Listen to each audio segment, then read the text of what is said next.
Long before the fall, there was Athens.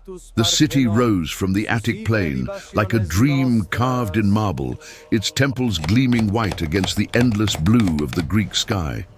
Columns cast shadows across sacred ground.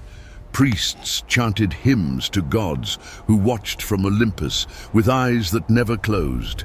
And in the shadow of the Acropolis, in a workshop that smelled of bronze and cedar and possibility, a man named Daedalus bent over his creations.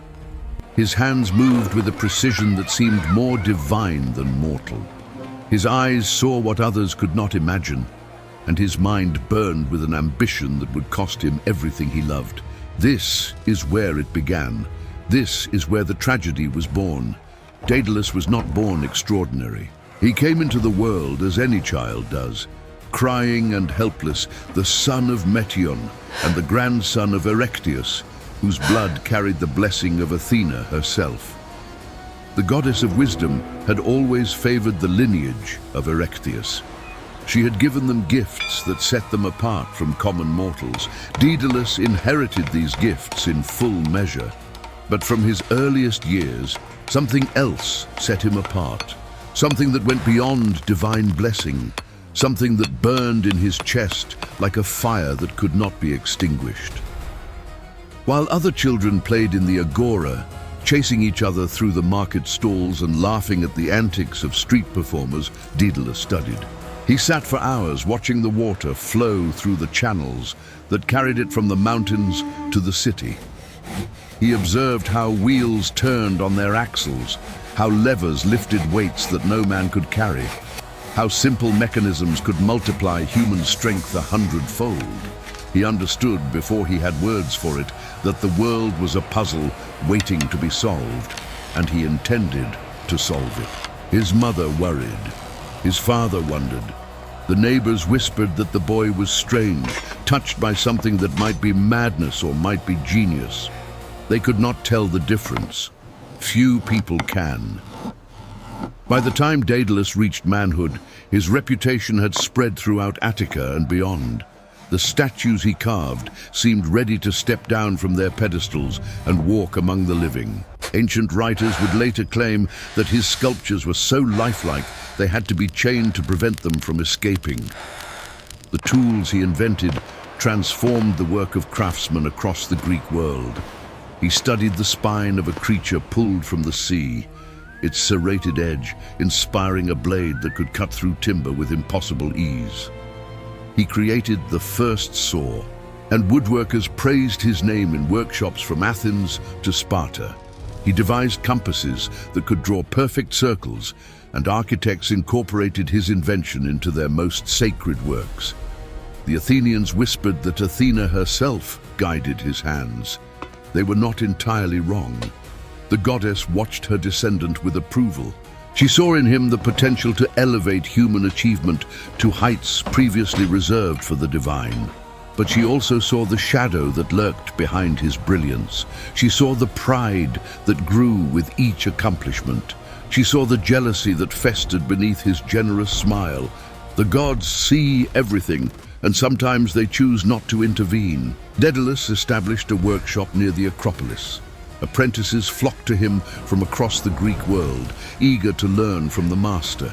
He taught them what he knew, shaping their skills as he shaped the bronze and marble that filled his studio. His fame grew with each passing year. His wealth accumulated. His name became synonymous with genius itself.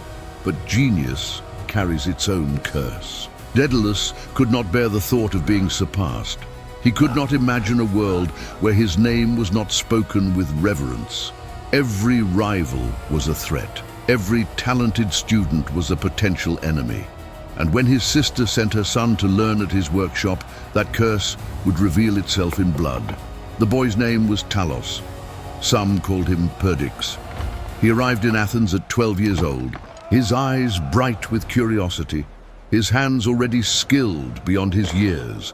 Daedalus's sister believed she was giving her son the greatest gift imaginable. She believed that learning from the master would secure his future. She did not know that she was sending him to his destruction. Talos was everything an apprentice should be. He listened carefully, He worked diligently.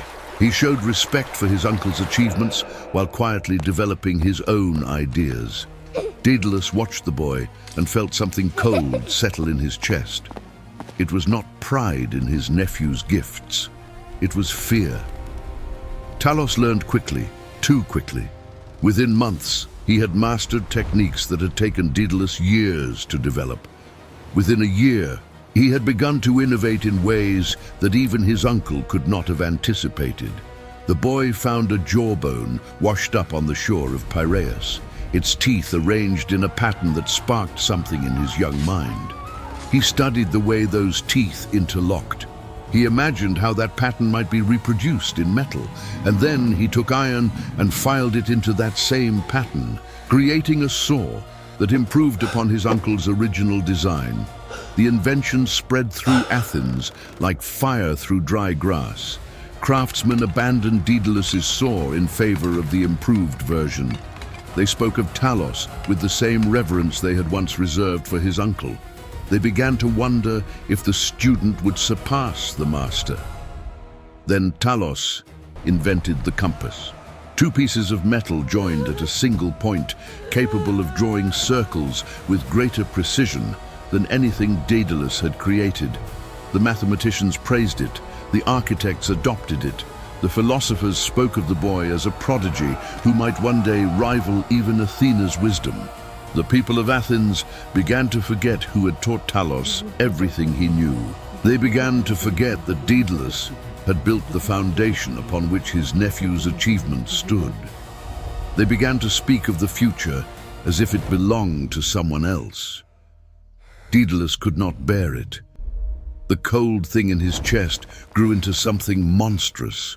It whispered to him at night. It reminded him of everything he would lose if Talos continued to rise. It suggested solutions that a saner man would have rejected.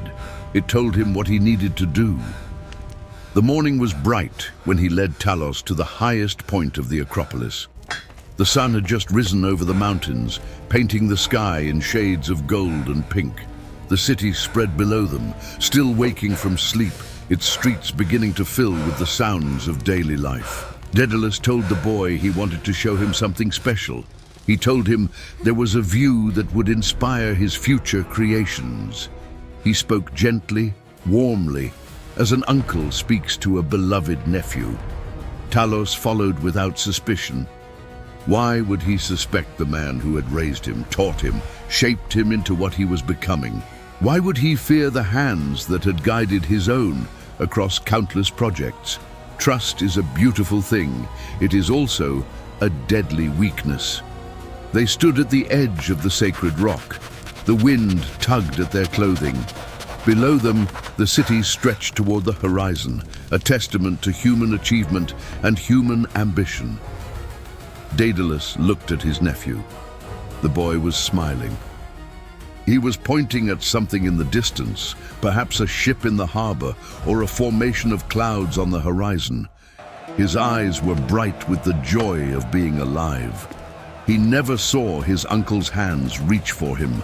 The push was quick, the fall was not. Talos screamed as the air rushed past him.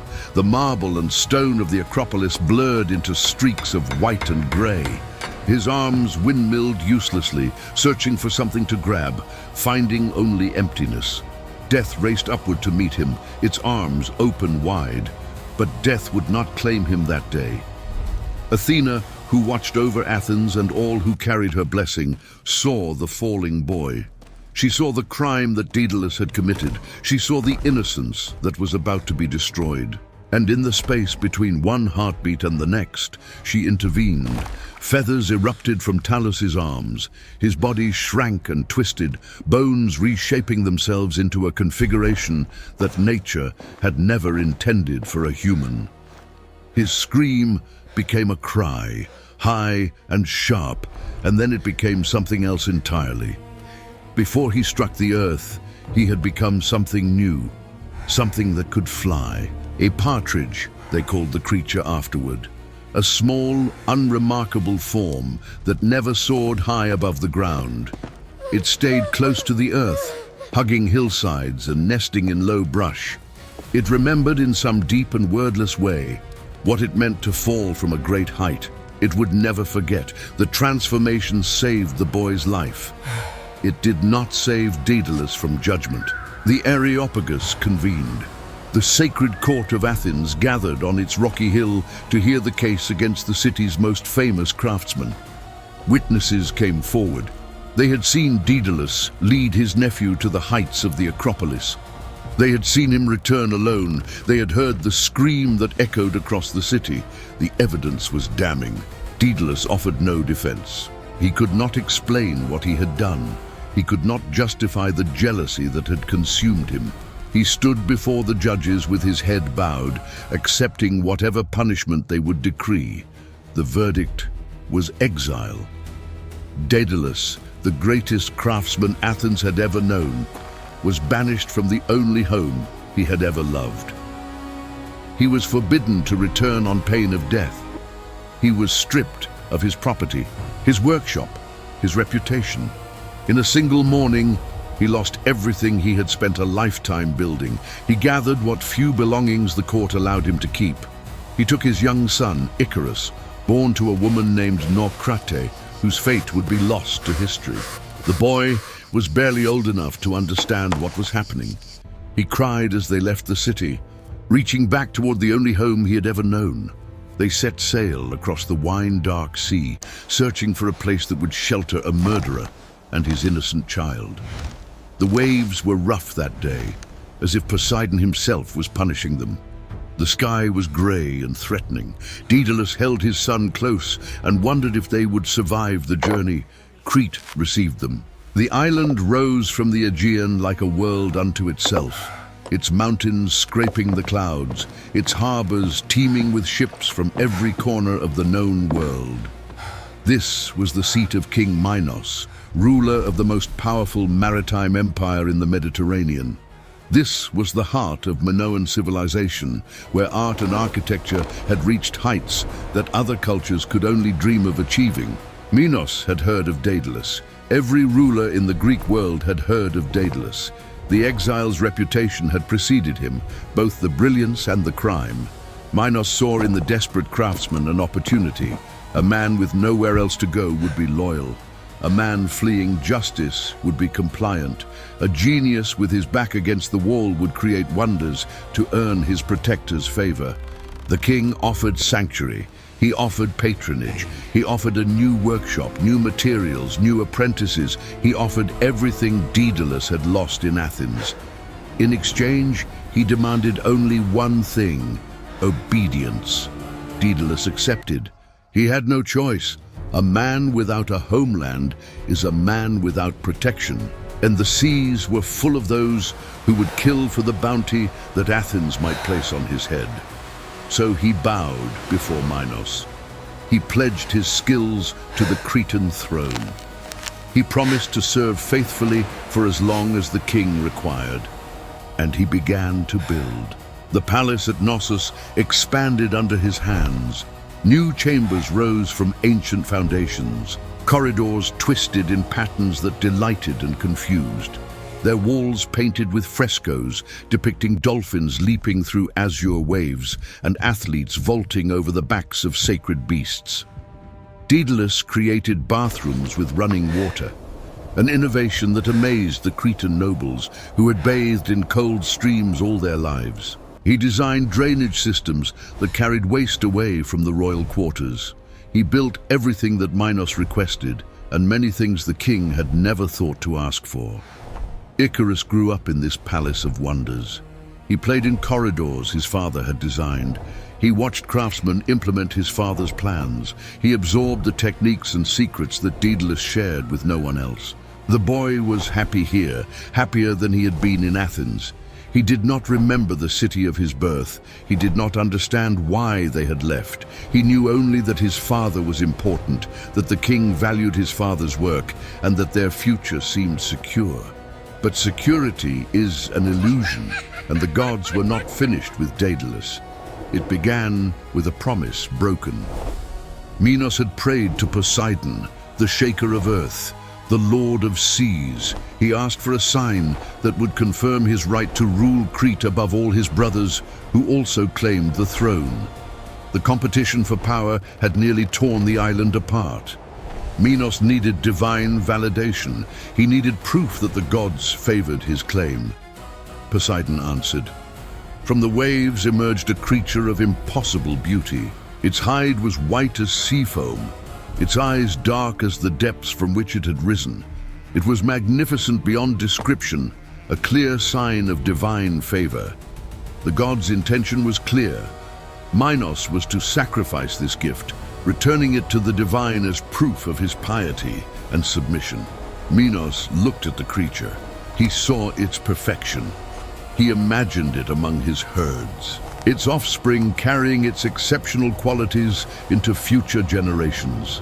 He thought of the prestige it would bring him, the envy of his rivals, the stories that would be told of the king who owned such a marvel. He could not bring himself to destroy it. He substituted another animal for the sacrifice. He kept the creature from the sea for himself, adding it to his royal herds as a symbol of his power and favor. He believed Poseidon would not notice. He believed the gods could be deceived. He was wrong. The gods see everything. Poseidon's rage was terrible, but his revenge was worse.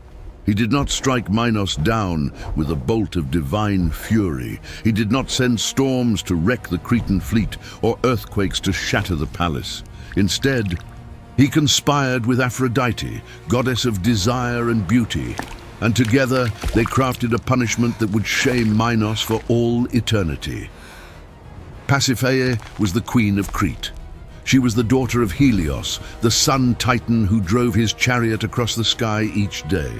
Her beauty was legendary throughout the Greek world. She had given Minos children, princes and princesses, who would carry his legacy into the future.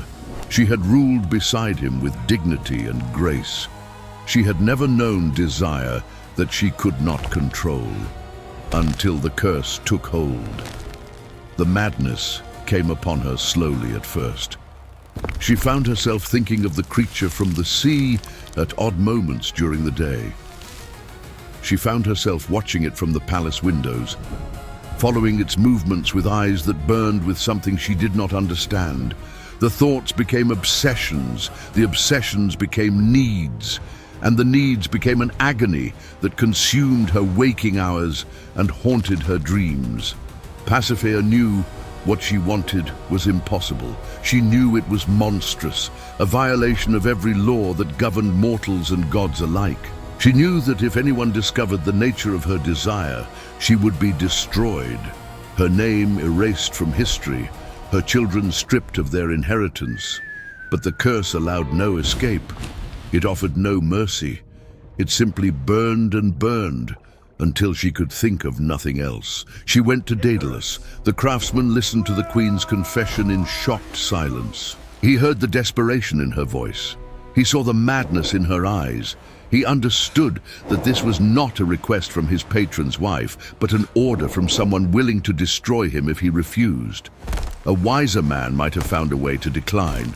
A more cautious man might have gone to the king, but Daedalus was neither wise nor cautious. He was an artist, and every artist craves the challenge that seems impossible to meet.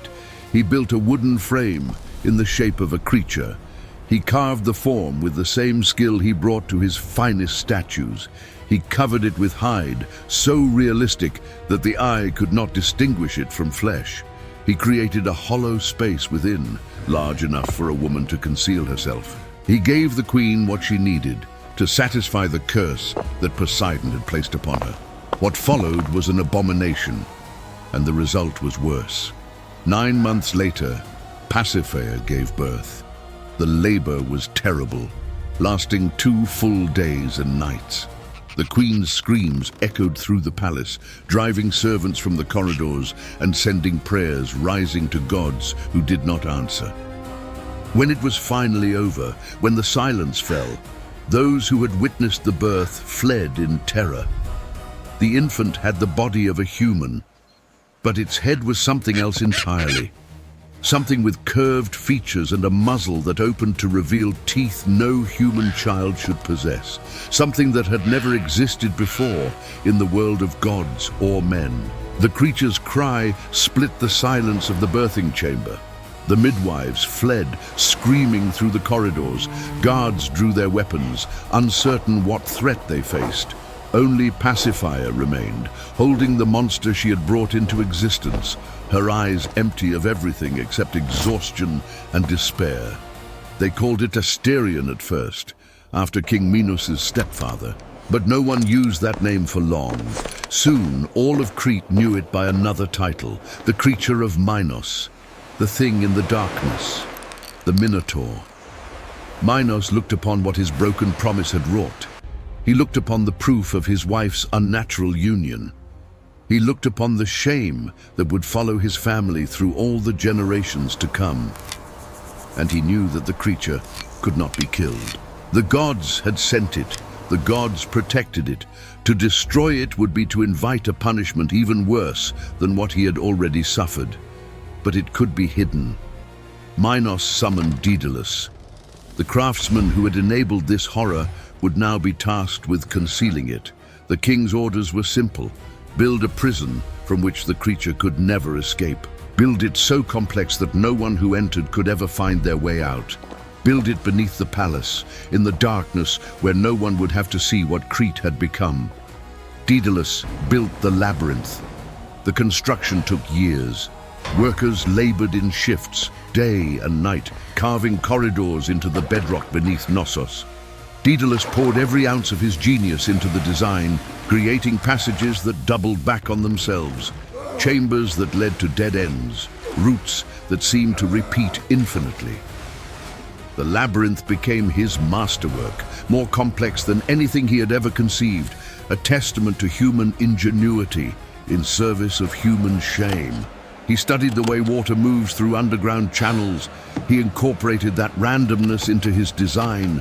He created corridors that curved imperceptibly, so that those who walked them would slowly turn in circles without realizing it. He built chambers that looked identical, so that those who entered them could never tell if they had passed this way before. He designed the lighting so that shadows always fell in the same direction, providing no clues about which way led to freedom. When it was finished, even Daedalus himself could barely find his way through its winding depths. He memorized the path only through countless repetitions, and even then he sometimes hesitated at intersections, uncertain which turn would lead to daylight. The creature was placed inside. Food was lowered through openings in the ceiling. The beast grew in the darkness, fed on grain and meat, and eventually on something far worse. For Minos had found a use for his monster. Athens had waged war against Crete. The Athenians had killed Androgeus, Minos' beloved son, and the king demanded tribute for this crime. Not gold, not territory, something more terrible. Every 9 years, Athens would send 7 young men and 7 young women to Crete. They would enter the labyrinth. They would never leave. The creature needed to eat, and Minos needed revenge. The tributes arrived in ships draped with black sails, their passengers weeping and praying to gods who could not save them. Daedalus watched them disembark at the harbor of Knossos. He saw their faces, so young, so terrified. He watched them descend into the darkness he had created. He heard their screams echoing up through the stone, growing fainter and fainter until they stopped entirely. Something in him began to break. He had built the prison. He had enabled the horror. The blood of every tribute stained his hands as surely as if he had wielded the blade himself. When he looked at his own son, growing stronger and taller with each passing year, he saw all the young people who had died in his creation. He saw what his genius had become. The years passed like waves against the shore, each one wearing away a little more of his soul. Tribute after tribute vanished into the labyrinth. The creature grew fat and strong in the darkness below, and Daedalus waited, trapped on an island he had come to hate, serving a king he had come to fear, watching his son grow up in the shadow of his shame. Icarus knew nothing of his father's torment. He saw only the successful architect, the respected craftsman, the man whose opinion the king himself valued. He did not understand that his father lay awake at night, haunted by the faces of the dead. He did not know that Daedalus had begun to plan their escape. Then Theseus arrived, and everything changed. The Athenian prince came as part of the third tribute, but he came with a purpose that burned brighter than fear. He intended to kill the creature and end the bloody tradition forever. He intended to descend into the labyrinth and emerge victorious. He intended to do what no one had done before. Ariadne, daughter of Minos, saw him disembark. She stood on the palace walls, watching the tribute ships arrive as she had watched them twice before. But this time was different. This time, among the doomed young people climbing onto the dock, she saw a man whose bearing set him apart from the others. His head was high, his eyes were clear, his steps were steady despite the fate that awaited him. Her heart, so carefully guarded for so many years, cracked open at the sight of him. She knew he was walking to his death. She knew that even if he killed the creature, he would never find his way out of the labyrinth's endless passages. She knew that she had to help him, whatever the cost. She went to Daedalus.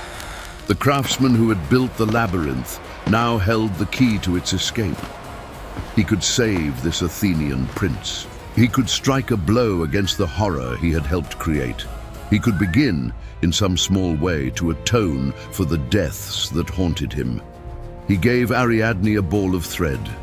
Golden thread, some say, though others describe it as simple flax. He explained that Theseus should tie one end to the entrance and unwind it as he walked, following it back to freedom after the creature lay dead. It was simple, it was elegant, it was exactly what Daedalus had always been capable of producing. Theseus entered the labyrinth that night. He tied the thread to the doorway as Daedalus had instructed.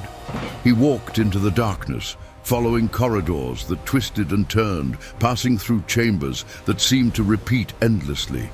The creature waited somewhere ahead. The darkness pressed against him like a living thing. He found the Minotaur in the deepest part of the maze. The beast rose from its corner, snorting and bellowing, its massive form blocking the corridor. There was no room to maneuver, no space to retreat. Theseus had only his bare hands and the courage that had made him a hero. The battle shook the walls of the underground prison. It lasted for hours, or perhaps only minutes. Time moved differently in the darkness of the labyrinth. Theseus grappled with the creature, using every technique he had learned in the wrestling grounds of Athens. He was thrown against the walls. He was nearly trampled. He tasted his own blood more than once, but he did not give up. When it was over, the Minotaur lay dead. Theseus stood above it, his body broken and battered, but his spirit undefeated. He had done what no one believed possible. He had killed the monster that had terrorized 2 kingdoms for a generation. He followed the thread back to the entrance. He emerged into the moonlight covered in blood but victorious. Ariadne was waiting for him. They fled the palace together, gathering the other tribute youths, stealing a ship from the harbor. By the time Minos learned what had happened, they were far out to sea. If this story is capturing you, subscribe now and activate the notification bell. Here, every narrative is a journey through the myths that shape civilizations. And what comes next in the story of Icarus will shatter everything you thought you knew about fathers, sons, and the price of freedom. Minos discovered everything. He learned that Daedalus had helped Theseus navigate the labyrinth. He learned that his daughter had betrayed him for an Athenian prince. He learned that the architect he had trusted for so many years had been plotting against him all along. The king's rage was beyond words. It was beyond reason. It was the fury of a man who has lost everything and has nothing left but the need for revenge. Daedalus and Icarus were seized from their quarters in the dead of night. Guards dragged them through the palace corridors while servants watched in terrified silence. Minos stood waiting in the great hall, his face a mask of cold fury. Some accounts say they were thrown into a tower overlooking the sea, its single window offering a view of freedom that they could never reach. Others claim they were imprisoned in the very labyrinth that Daedalus had created, left to wander its passages until starvation claimed them. Either way, escape by conventional means was impossible. Minos controlled every ship that left Crete. His soldiers patrolled every road and every port. His spies watched every corner of the island.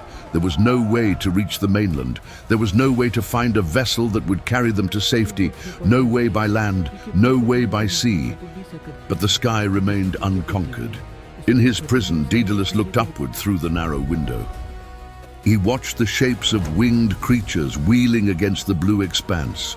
He observed how they caught the wind, how their wings tilted and adjusted, how they could travel distances no man could walk in a fraction of the time.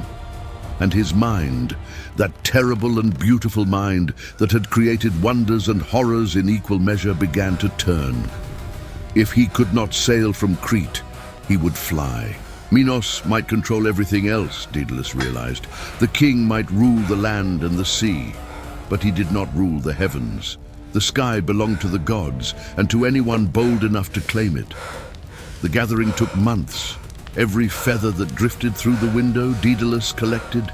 Every plume that the wind carried to his prison, he saved. He sent ICARUS to search the grounds around the tower for fallen feathers, gathering them in bundles that grew larger with each passing week. The guards thought nothing of it. What harm could feathers do?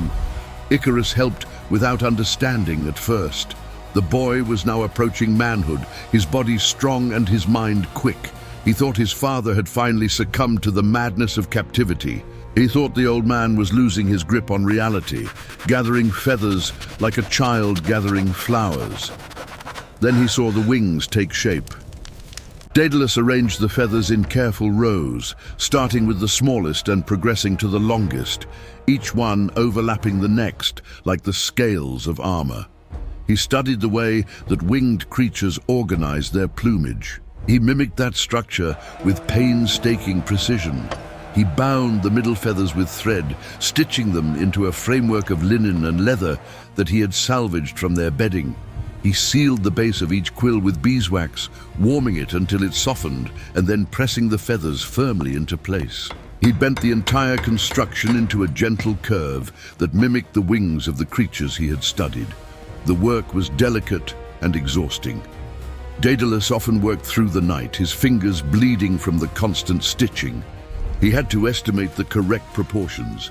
He had to calculate the strength needed to support a human body in flight. He had to solve 1,000 problems that no one had ever faced before. But he was Daedalus, and there was no problem he could not solve. When the first pair of wings was complete, he tested them himself. He stood at the window of their prison, looking down at the sea far below. The drop was terrifying. One mistake would mean death on the rocks or in the churning water. He leapt. For a terrible moment he fell. The wind rushed past him. The sea grew larger. He felt the cold certainty that he had miscalculated, that his genius had finally failed him. Then the wind caught the wings. Daedalus rose. The air that had been pulling him down suddenly lifted him up. His arms, spread wide in the leather harness, felt the pressure of flight. He was not falling. He was flying. He only traveled a few dozen yards before touching down on a rocky outcropping. His legs were shaking. His heart was pounding. But he was alive. The principle worked. Human beings could fly. He climbed back to the tower and began building a second pair for ICARUS. The boy's wings were smaller, lighter, designed for his younger frame and lesser weight. Daedalus worked on them with even greater care than he had given his own. Every feather was selected for its quality and flexibility. Every joint was tested for its strength. Every inch of wax was applied with the precision of a father who knew that his son's life would depend on his craftsmanship. When both pairs were ready, Daedalus sat Icarus down. The moment had come. The escape they had dreamed of for so long was finally possible, but Daedalus knew the dangers that waited for them. He had studied the wings long enough to understand their limitations. He spoke carefully. He spoke slowly. He spoke as a father speaks to a son when the words may be the last the boy ever hears. The middle way, he said. That was the key. Fly too low, and the sea spray would dampen the feathers, making them heavy and unresponsive. The moisture would weigh them down, and the waves would reach up and drag them into the depths. Fly too high, and the heat of Helios's chariot would soften the wax. The feathers would separate from their bindings, the wings would fail, and there would be nothing to stop the fall. The middle way, between the sea and the sun, between ambition and destruction. Icarus nodded. He understood. He promised to follow his father's guidance. He promised to stay close. He promised that this flight would be their liberation, not their destruction. They waited for the right wind. The morning came pale and golden, the air still but with a promise of movement. Daedalus strapped the wings to his son's arms with trembling hands. Tears ran down his weathered cheeks as he worked, though he made no sound. He was giving Icarus something no father had ever given a son. He was giving him the sky, and in that gift was the possibility of everything ending. Daedalus kissed his son's forehead. He held him close for a moment, feeling the young man's heart beating against his own. Then he spoke the words that Ovid would later record, words that would echo through 3,000 years of human memory. Keep to the middle way. Do not go too low, or the sea will soak your wings. Do not go too high, or the sun will melt the wax. Follow me. Stay close. Icarus looked at his father with eyes that held no fear. He was young. He was strong. He believed in his father's genius, with the absolute faith that children carry before the world teaches them doubt. He did not yet understand that genius and safety are not the same thing. They leaped together. The fall lasted only a heartbeat. Then the wind caught their wings, and they rose. Daedalus flew first, his movements careful and measured, his eyes constantly checking his son's position. Icarus followed, wobbling at first as he found his balance, then steadying, then gasping with pure joy as the sensation of flight overwhelmed every other thought. They climbed above the prison tower. They rose higher than the palace of Knossos. They soared over the mountains of Crete and saw the island spread below them like a map drawn by the gods themselves. The villages were dots of white against the brown and green landscape. The ships in the harbor were toys, floating in a basin of impossible blue. The world had never looked like this before. The world had never been seen from this height. Icarus laughed. The sound carried on the wind to his father's ears, and Daedalus felt his heart lift, even as his hands gripped the wing straps tighter. His son was flying. His son was free. Whatever happened next, this moment belonged to them alone. They passed over the northern coast. The Aegean Sea opened before them, vast and endless, stretching toward horizons that no Cretan could reach by ship. Islands dotted the water like stepping stones laid by giants. Samos appeared to their left, sacred to Hera, queen of the gods. Delos rose in the distance, birthplace of Apollo and Artemis, forbidden to mortal habitation, but not to mortal sight. Paros gleamed white with its famous marble. Lebynthus and Calymne passed beneath them. Their bays and beaches, miniature perfections from this impossible height. A fisherman looked up from his nets and saw two figures silhouetted against the sun. He fell to his knees in awe, believing he had witnessed gods traveling across the sky. A shepherd on a hillside stopped his work to stare at the miracle above him. A farmer paused in his field, his eyes wide, his mouth open, watching something that should not be possible. Daedalus looked back constantly. He called out to Icarus, reminding him of the dangers, urging him to maintain the middle course. For a while, the boy obeyed. For a while, he stayed close to his father, mimicking his movements, trusting his guidance. But flight does something to the human soul. It awakens something ancient and hungry, something that has always yearned to break free from the Earth's jealous grip. Icarus felt it stirring in his chest. He felt the wind lifting him higher with every stroke of his wings. He felt the sun warm on his face, welcoming and radiant.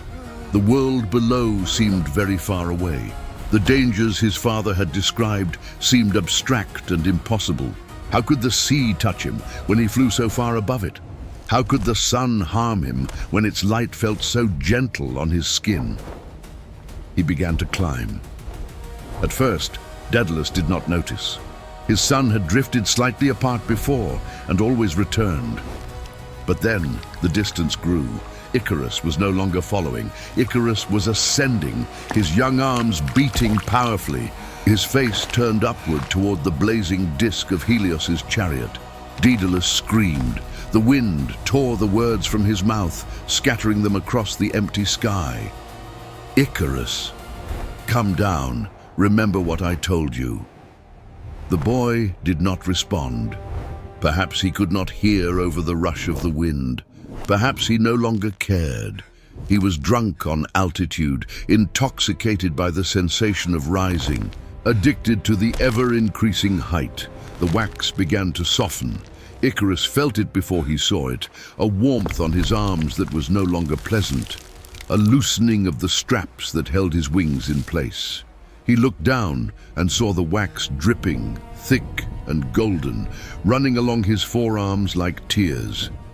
Then the first feather fell. It spun away from him, caught by the wind, tumbling toward the sea so far below. Icarus watched it go with confusion rather than fear. One feather could not matter. The wings were made of thousands. One feather was nothing. A dozen more followed. Now the fear came. Now the understanding crashed through the walls of exhilaration and forced Icarus to see what he had done. He beat his wings harder, trying to generate more lift, trying to compensate for the failing structure. But every stroke shook loose more feathers. The wax ran faster now, pooling at his elbows, dripping into the void below. Father. The word escaped his lips. It was a prayer and a confession and an apology all at once. He saw Daedalus below him now, his father's face a mask of horror, his father's arms reaching upward as if he could somehow catch the falling boy. Father. The wings came apart. One moment Icarus was flying, and the next he was simply falling, his bare arms flapping uselessly against the indifferent air. Feathers surrounded him in a cloud, spinning and dancing, mocking the flight they had once made possible. The fall seemed to last forever. It seemed to last no time at all. Icarus saw the sea rushing up to meet him. He saw his own reflection growing larger in its surface, a boy with arms spread wide, a boy who had touched the sky and would now be swallowed by the deep. He tried to scream, but the wind stole his voice. He tried to close his eyes, but some part of him refused to look away from the end. The impact was violent and final. The Aegean received him without mercy. His body broke the surface and kept going, dragged down by the weight of wet feathers and failed dreams. The water closed over his head, and the light of the sun he had chased became a distant glow that faded with every fathom of his descent. Silence. Above, Daedalus hovered on wings that suddenly felt like chains. He watched the splash. He saw the ripples spread outward and then flatten into stillness. He saw the feathers floating on the surface, all that remained of his son's flight. The scream that escaped him was not a human sound. It was the cry of something broken beyond repair, something that would never be whole again. He called his son's name over and over, as if repetition could undo what had happened, as if volume could reach through death itself. Where are you? Where shall I find you? The sea did not answer. Daedalus circled the spot where Icarus had fallen.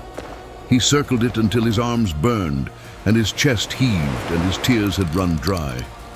He circled it long after any hope of survival had passed, unable to leave, unable to accept. unable to do anything but fly in endless loops above his son's grave. Finally, he descended. A rocky island rose from the waves nearby, its shore littered with driftwood and kelp. Daedalus landed badly, his legs buckling beneath him, his body collapsing onto the sand. He lay there for what might have been hours, breathing in the salt air, listening to the waves that had taken everything from him. When he finally rose, he waded into the shallows. He searched the currents. He prayed to every god he could name, though he knew none of them would listen. And eventually, the sea returned what it had claimed. Icarus washed ashore with the evening tide. His body was broken but recognizable. His face held an expression that might have been peace or might have been terror, frozen in the final moment of life. Daedalus gathered his son in his arms and carried him up the beach, away from the water that had killed him. He dug the grave with his bare hands. He had no tools, no offerings, nothing but his grief and his guilt and the knowledge that he had done this. He had built the wings. He had given them to a boy who was not ready for such freedom. He had traded his son's life for a few minutes of impossible flight. The burial took until nightfall. When it was finished, Daedalus stood over the mound of stones that marked his son's resting place. He spoke the words that tradition required. He promised to honor Icarus's memory. He swore that the island would bear his son's name forever, Icaria. That was what he called it, the island of Icarus, the place where a boy fell from the sky. As Daedalus worked on a more permanent memorial, a sound reached his ears, a chirping, a fluttering. He turned and saw a small feathered creature watching him from a nearby rock. Its eyes were bright with something that looked almost like recognition. The form was a partridge. It did not fly high. It did not soar into the heavens. It stayed close to the ground, as if it remembered what it meant to fall. Daedalus recognized it. Talos, Perdix, his nephew, the boy he had pushed from the Acropolis so many years ago. The boy Athena had transformed rather than let die. The creature had followed him somehow, across all the years and all the seas, and now it witnessed his punishment. Now it celebrated with chirps and calls the justice that the gods had finally delivered. Daedalus had killed his nephew for the crime of being too talented. Now the gods had taken his son for the crime of being too bold. The symmetry was perfect. The cruelty was absolute. He sank to his knees beside his son's grave. The partridge continued its mocking song. The waves continued their eternal rhythm. And Daedalus, the greatest inventor who ever lived, wept for everything his genius had cost him. He did not stay on Icaria. He could not bear to remain in the place where his son lay buried. When dawn came, he strapped on his own wings and flew west toward Sicily, toward a future that held no meaning without Icarus to share it. King Cocalus received him at his court. The Sicilian ruler had heard of Daedalus, as all rulers had, and was eager to benefit from his legendary skills. Daedalus accepted the hospitality. He had nowhere else to go. He had nothing left to lose. He built a temple to Apollo on Sicilian soil. Inside it, he hung his wings as an offering to the god of light and truth. He promised never to fly again. He promised never to build anything that might raise mortals above their proper place. He had learned the lesson that the gods had been teaching since the beginning of time. There are boundaries that humans are not meant to cross. Minos pursued him. The king of Crete could not forgive the craftsman who had helped destroy his family and his monster. He searched every city and every kingdom, carrying a puzzle that only Daedalus could solve. A spiral shell that needed a thread drawn through it from one end to the other. Whoever could accomplish this task would reveal the presence of the fugitive architect. King Cocalus presented the puzzle to Daedalus without knowing what it meant. The craftsman tied a thread to an ant and coated the end of the shell with honey. The creature carried the thread through the winding passages, drawn by the sweetness that awaited it. When Minos saw the solution, he knew he had found his quarry. But the daughters of Cocalus had grown fond of their father's brilliant guest. They did not want him handed over to the wrathful king of Crete. When Minos came to claim Daedalus, the princesses invited him to bathe after his long journey.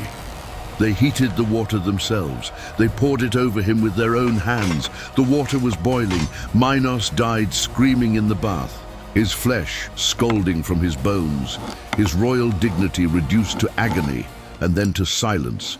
The man who had built the labyrinth, who had demanded human tribute, who had imprisoned the monster and the architect alike, ended his life as a victim of the hospitality he had thought to exploit. Daedalus lived on. He continued to create. Though his works never again reached the heights of his earlier achievements, something had died in him when ICARUS fell. Something that could not be rebuilt or restored. He was still brilliant. He was still capable of wonders, but he no longer believed in the value of what he created. The years turned to decades. Daedalus grew old in Sicily, surrounded by admirers who did not understand him and patrons who could not appreciate what they had lost. He thought of ICARUS every day. He dreamed of the fall every night. He carried the weight of that moment on his shoulders until his own body finally failed and returned him to the earth his son had been denied. The Icarian Sea kept its secret. The waves that had received the falling boy continued their eternal dance, caring nothing for human tragedy or human memory. Sailors who passed through those waters sometimes spoke of a presence they could not explain. A feeling of being watched by something that had once touched the sky. But these were just stories, superstitions, the kind of tales that sailors tell to pass the long watches of the night. The truth was simpler and more terrible. A boy had flown too high. A boy had ignored his father's warning. A boy had paid the price that the gods demanded from all who exceeded their mortal limits. The name endured because the lesson endured. Fly too high, and the sun will remind you of your nature. Fly too low, and the sea will drag you under. The middle path is narrow. The middle path requires listening to those who came before. Icarus could not hear his father over the wind. His children and their children and their children still cannot hear over the roar of their own desire. And so the story continues, and so the fall repeats, not in one boy, but in every generation that believes it can outrace its own wings. The Greeks understood what we have forgotten. They knew that the same fire that warms us can consume us. They knew that every gift carries its shadow, every blessing its curse. Daedalus gave his son the sky, and the sky took his son. This was not cruelty. This was truth. The boundary between liberation and destruction is thinner than wax, more fragile than feathers. Icarus did not die because he was foolish. He died because he was human. And to be human is to reach beyond our grasp, knowing the fall is certain, hoping the flight will be worth it. Perhaps it always is. Perhaps it never is. The gods do not answer. They only watch. If this story touched you, write in the comments, "I will remember the middle way."